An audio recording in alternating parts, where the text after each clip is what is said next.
귀한 찬송 하나님께 영광이 됐음을 믿습니다. 오늘 본문을 중심으로 다음 세대를 위하여라는 제목으로 하나님의 말씀을 전하겠습니다. 오늘은 교회적으로 어린이 주일로 지키고 있습니다. 이번 주간의 달력을 보니까 목요일은 어린이날, 금요일은 임시공휴일, 또 토요일, 그 다음 주일. 그래서 경우에 따라서는 나흘을 쉴 수 있는 소위 황금 연휴다, 이런 얘기들이 참 많은 이번 한 주간입니다. 정부나 자치단체에서는 어린이날과 관련된 행사들이 있을지는 모르겠는데, 그런데 이제 이렇게 보면은요, 예전하고 좀 달라서 그 어린이날이 어린이날이라고 해서 어떤 특별한 의미를 이렇게 부여하고 지내기보다는 그냥 하루 쉬는 날? 아니면은 어린이가 있는 가정에서는 그 어린이들하고 놀이공원을 간다든가, 아니면은 평소에 어린이가 갖고 싶어 했던 것을 사준다든지, 아니면 가족들과 함께 외식을 하거나 이번과 같이 연휴 기간 동안에 가족끼리 어디 여행을 간다든지 그런 정도의 의미로 이렇게 지내는 것 아닌가, 좀 이런 생각이 듭니다. 요즘은 자녀가 거의 대부분 하나 아니면 둘이잖아요. 그러다 보니까 부모님들이 이 자녀들에게 쏟는 열정과 정성이 참 대단합니다. 저만 해도 5남매거든요, 제가. 5남매니까 이 자녀들이 한 대여섯 명 정도가 되면 부모님들이 대여섯 명 되는 자녀들 중에 누구는 좀 잘 되고 또 누구는 좀 못 되고 그러려니 이렇게 좀 생각을 하는 면이 있는데, 이건 애가 하나 아니면 둘이니까 여기서 잘못되면 얘 큰일 난다, 우리 집안 아주 절단 난다, 이런 그 위기의식 내지는 염려 때문에 그런지 하여튼 자녀들에게 쏟는 그런 열정과 그런 정성이 정말 대단합니다. 특히 우리나라는 이 경쟁이 얼마나 치열해요. 그러다 보니까 이제는 조기 교육이 아니라 아예 이제 태아 교육으로 들어가서 아기를 가지면 수학 문제를 풀어요. 정석책을 갖다 놓고 어려운 수학 문제를 풀어서 임신할 때부터 애를 하여튼 똑똑한 애를 만들어서 내가 세상에 보내리라. 이런 나라가 어디 또 있겠나 싶어요, 지구상에. 하여튼 자녀 교육에 대한 열의만큼은 타의 추종을 불허하는 그런 민족이 아닌가 싶습니다. 그래도 지금은 이 어린이에 대한 이해나 또 배려, 그리고 존중하는 것이 그래도 많이 좋아진 그런 시대라고 생각이 됩니다. 우리나라는 그동안 전통적으로 어른 중심의 사회였기 때문에 어린이를 존중하거나 어린이를 중요하게 여긴 역사를 그렇게 많이 갖고 있지 못합니다. 어린아이가 뭘 알아? 애들은 가라. 그런 것처럼 애들을 가볍게 보거나 무시하는 그런 표현은 많지만, 그러나 어린이들을 존중하고 배려하는 표현들은 우리 말 가운데 그렇게 없는 것을 봐도 그렇습니다. 이런 어린이에 대한 가볍게 여기고 무시하는 이러한 것들이 예수님 시대 때도 그랬어요. 마태복음 10장 13절을 보면 사람들이 예수님께서 아이들 쓰다듬어 주시고 그리고 축복해 주시기를 청하면서 어린 아이들을 예수님께로 이렇게 어른들이 데리고 오는 장면이 나옵니다. 그러자 제자들이 그렇게 하는 어른들을 향해서 막 꾸짖어요. 아니, 여기 이렇게 지금 사람이 많고 복잡한데 그 쓸데없이 왜 애들 데리고 와서 이렇게 어지럽히고 힘들게 하고 귀찮게 하느냐? 쉽게 말하면 그런 거죠. 그럴 때 이 구약시대뿐만 아니라 이런 모습을 우리가 성경에서 보듯이 예수님 당시에 이 어린아이와 여자 같은 경우에는 사람 숫자를 셀 때 제외가 됐을 만큼 이 어린이에 대한 이해나 어린이를 존중하게 여기는 이러한 것들이 많이 부족했음을 우리가 보게 됩니다. 그런데 예수님은 그렇게 하질 않으셨어요. 예수님은 그러질 않으셨어요. 어린이들을 예수님은 굉장히 귀하게 여기셨어요. 마가복음 10장 14절을 보면 앞서 어린 아이들을 데리고 온 어른들을 꾸짖었던 그 제자들을 향해서 예수님께서 제자들에게 화를 내셨다 그랬어요. 너희들 그렇게 하면 안 된다. 너희들 그거 잘못이다. 제자들에게 화를 냈다고 그러셨어요. 그러면서 예수님께서 이렇게 말씀하십니다. 어린 아이들이 내게 오는 것을 용납하고 금하지 말라. 하나님의 나라가 이런 자의 것이니라. 내가 진실로 너희에게 이르노니 누구든지 하나님의 나라를 어린 아이와 같이 받들지 않는 자는 결단코 그곳에 들어가지 못하리라. 그렇게 말씀하시고는 그 어린 아이들을 안고 그들 위에 안수하시고 그 어린 아이들을 축복하셨습니다. 이제 우리가 다음 주일에 유아 세례를 갖는데 오늘날 유아 세례를 인정하는 성경적 근거 중에 하나가 바로 예수님의 그 어린 아이를 귀히 여기신 그 모습이에요. 그게 유아 세례의 성경적 근거 중에 중요한 하나입니다. 예수님은 왜 어린 아이들을 이렇게 귀하게 여기신 것일까요? 그것은 그들이 가지고 있는 순수함 때문이에요. 어린 아이들이 때묻지 않는 깨끗함을 가지고 있는 그것 때문에 어린 아이들을 귀하게 보셨어요. 여러분, 어린 아이들이 얼마나 순수하고 깨끗합니까? 하나님의 나라 또한 이런 어린 아이와 같이 그렇게 순수한 믿음으로 잘 받아들이고 하나님의 나라를 어린 아이와 같이 그렇게 잘 받아들이는 사람의 것이 바로 하나님의 나라다라고 주님이 말씀을 하십니다. 그것을 보여주시기 위해서 그런 어린 아이들을 안으시고 그 어린 아이들을 안수하시고 그 어린 아이들을 축복하셨다 하는 것이죠. 저와 여러분에게 어린 아이와 같은 이런 순수함이 아직 남아 있습니까? 하나님의 말씀이 저와 여러분에게 들려질 때 그 말씀을 어린 아이가 받아들이듯이 그렇게 하나님의 말씀을 잘 받아들이고 계십니까? 하나님의 뜻이 깨달아질 때 이유를 달지 않고 핑계대지 않고 그 하나님의 깨달아진 그 말씀을 저와 여러분이 어린 아이와 같이 잘 순종하고 계십니까? 이렇게 계산하고 저렇게 따지고 이렇게 피하고 저렇게 피하는 모습을 볼 때마다 아, 내가 아직도 멀었구나 하는 것을 깨닫게 됩니다. 저와 여러분 모두에게 어린 아이와 같은 그런 해맑고 순전한 믿음이 다시 세워지고 그 믿음으로 살아가는 은혜와 능력이 있기를 간절히 바랍니다. 그렇기 때문에 우리가 어린 아이를 보고 지식이 없다고, 지식이 부족하다고 무시하거나 세상 경험 없다고, 세상 경험 부족하다고 얕잡아 보거나 또 우리보다 키가 작고 힘이 없다고 무시하고 그렇게 가볍게 여기는 것이 아니라 주님처럼 그들 속에 있는 무한한 가능성을 더 중요하게 보고 그들 속에 있는 그 순수함을 더 높이 평가하고 그들 속에 있는 때묻지 않은 그 깨끗함을 더 귀하게 볼 줄 아는 저와 여러분 모두가 되기를 간절히 바랍니다. 뿐만 아니라 우리 모두가 그런 어린 아이들을 더욱 사랑하고 그들이 그들의 꿈을 마음껏 펼칠 수 있도록 그들을 후원하고 격려하고 그들을 축복해야 할 줄 믿습니다. 그것이 예수님의 마음과 일치하는 거예요. 예수님의 마음과 일치하는 겁니다. 그것이 어른된 저와 여러분의 마땅한 도리라고 믿습니다.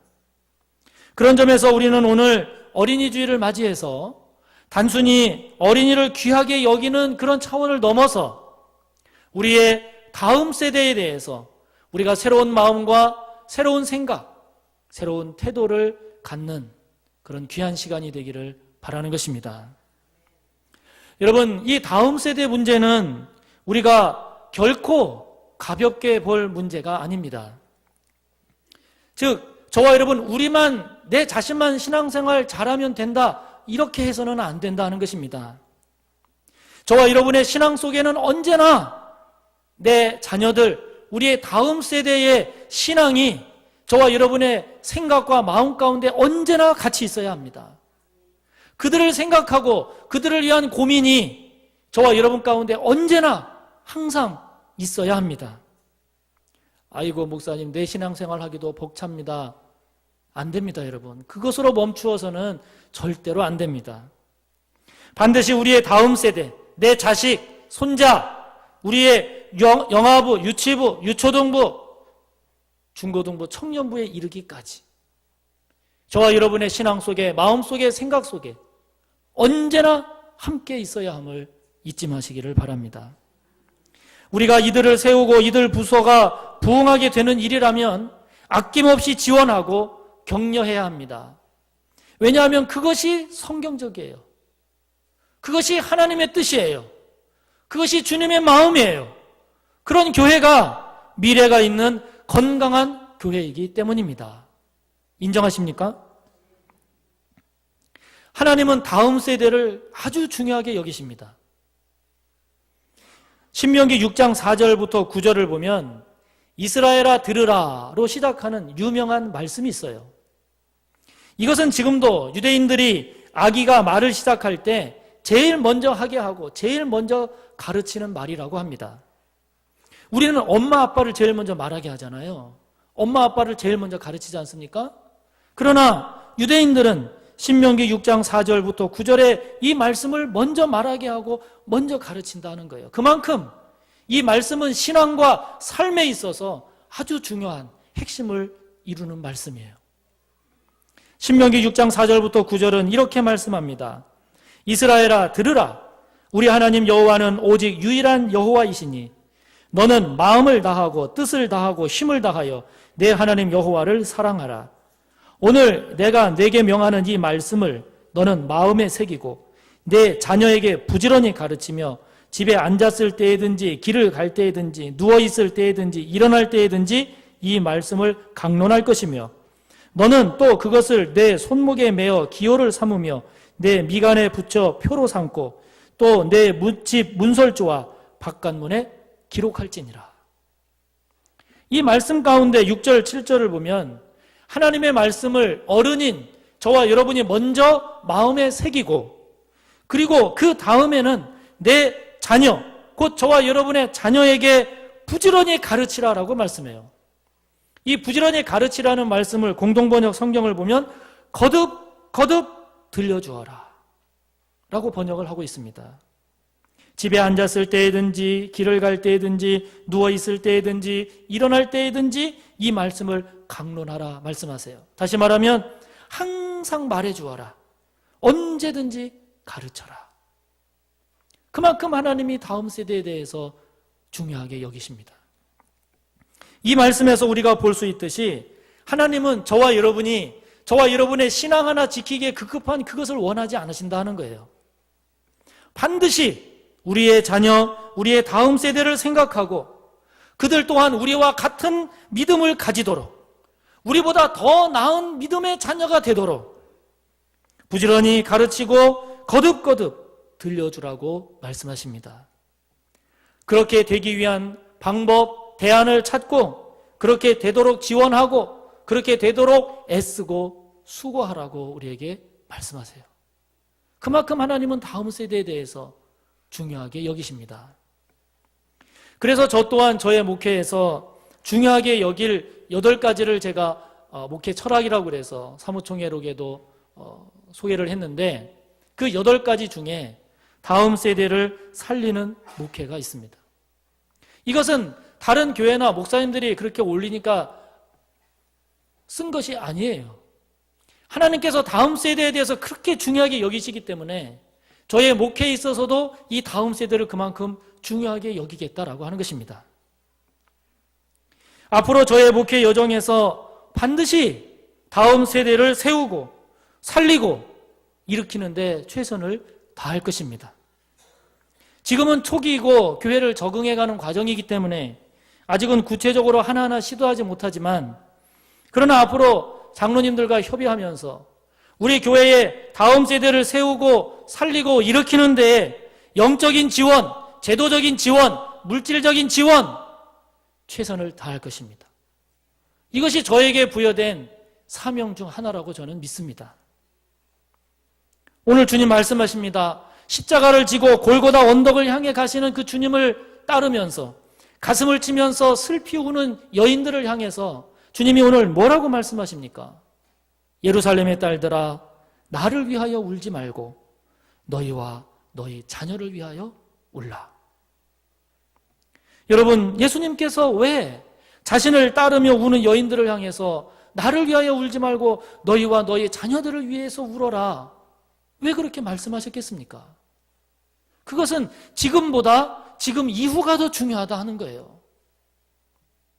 지금 나를 위해서 울어주고 괴로워하는 것도 고맙지만, 그러나 지금보다 지금 이후의 너희들의 믿음, 지금보다 지금 이후에 너희 자녀들의 믿음, 그것을 위해서 울어야 된다 하는 것을 말씀하는 것입니다.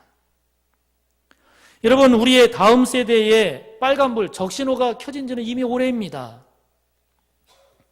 지난 4월 3일 교육부가 발표한 자료를 보면 전국 고등학교 입학생 수가 올해는 약 60만 명이에요.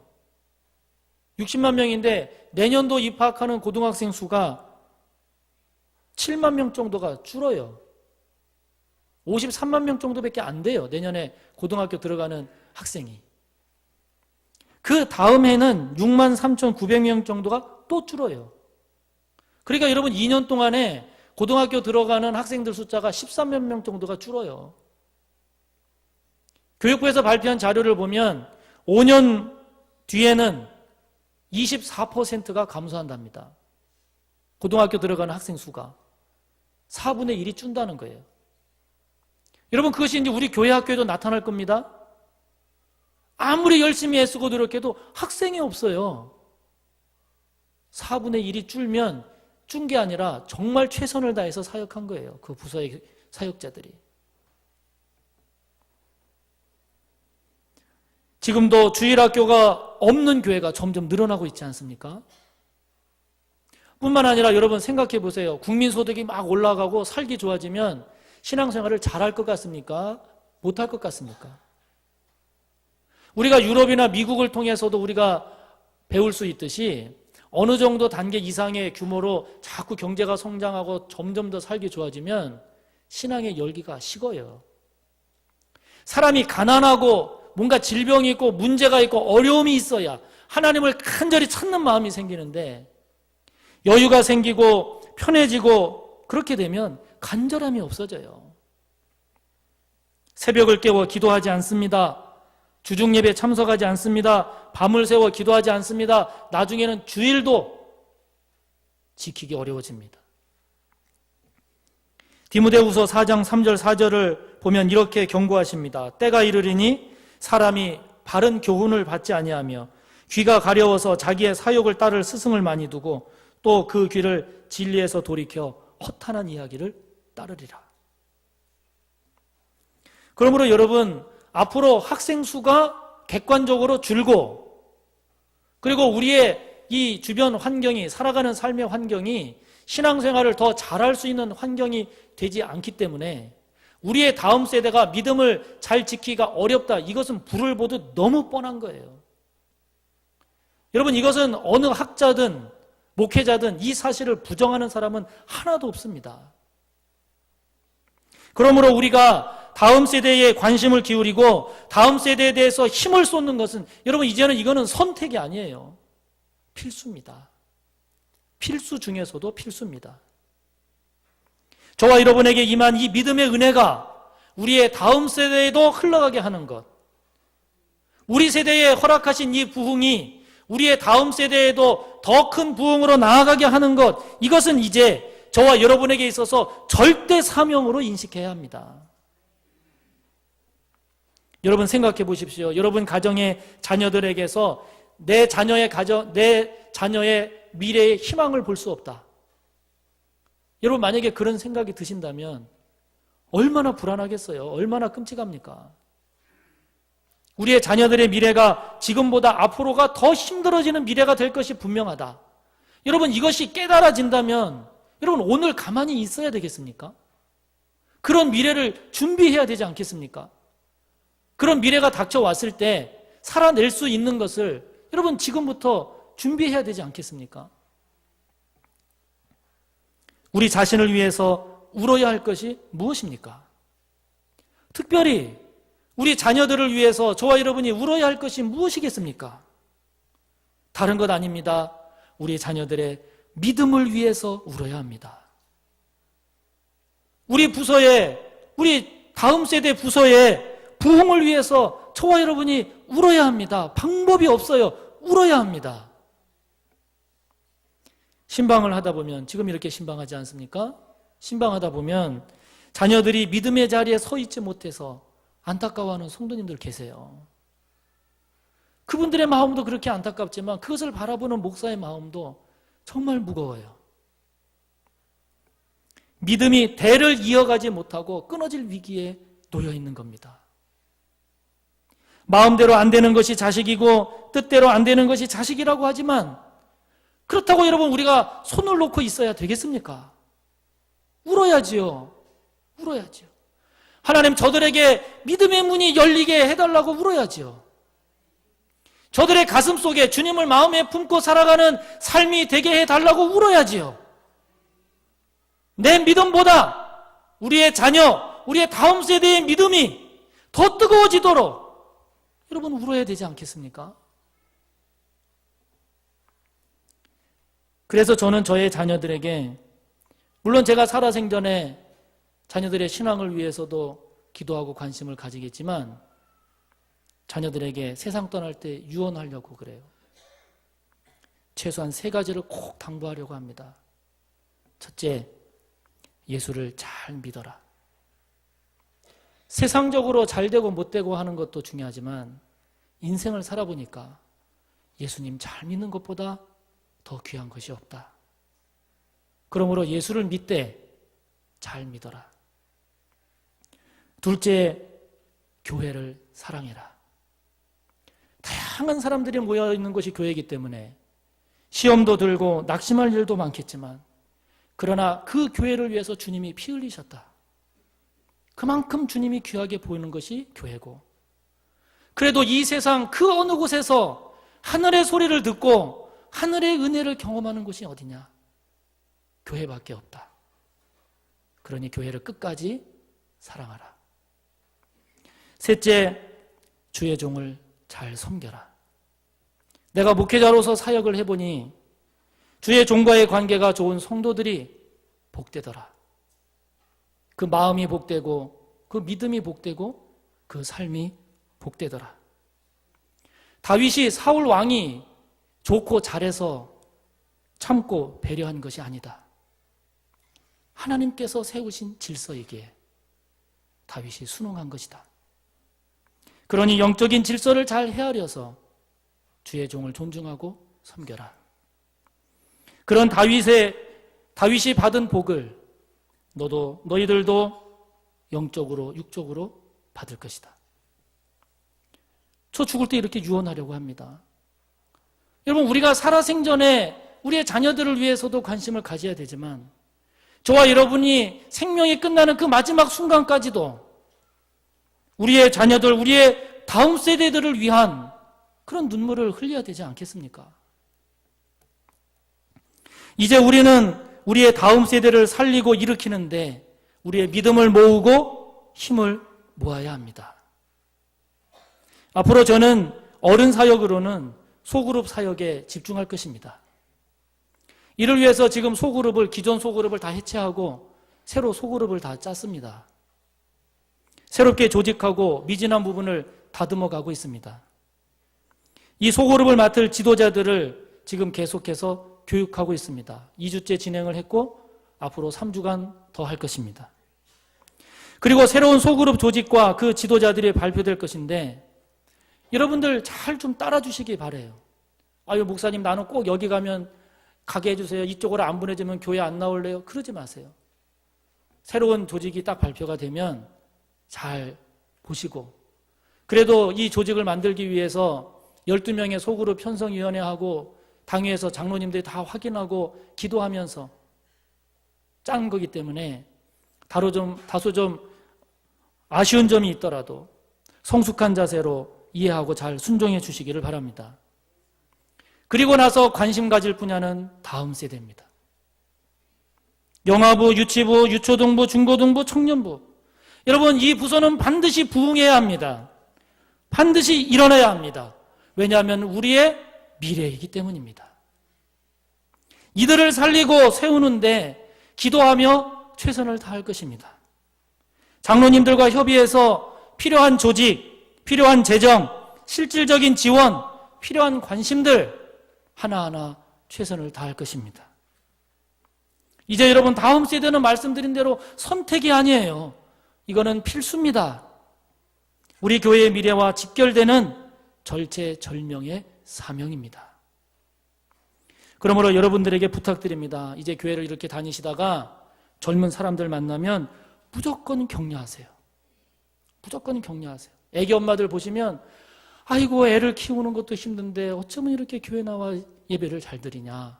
격려해 주세요. 청년들 만나면 아니, 요즘 젊은 애들 교회 안 나온 애들도 많은데 너희들은 어쩌면 이렇게 주일날 교회 나와 예배 드리냐. 여러분, 등을 좀 두드려 주세요. 어린이나 학생들 만나면 공부하느라고 힘들 텐데 어쩌면 이렇게 주일에 나와서 예배 잘 드리느냐. 여러분, 칭찬하세요. 젊은이들이 가끔 인사도 안 하고 예의 없어 보이고 마음이 안 든다고 원망 불평하지 마시기 바랍니다. 여러분, 따지고 보면 저나 여러분이나 저희들 젊었을 때 다 저희들도 그런 소리 들었어요. 어른들로부터.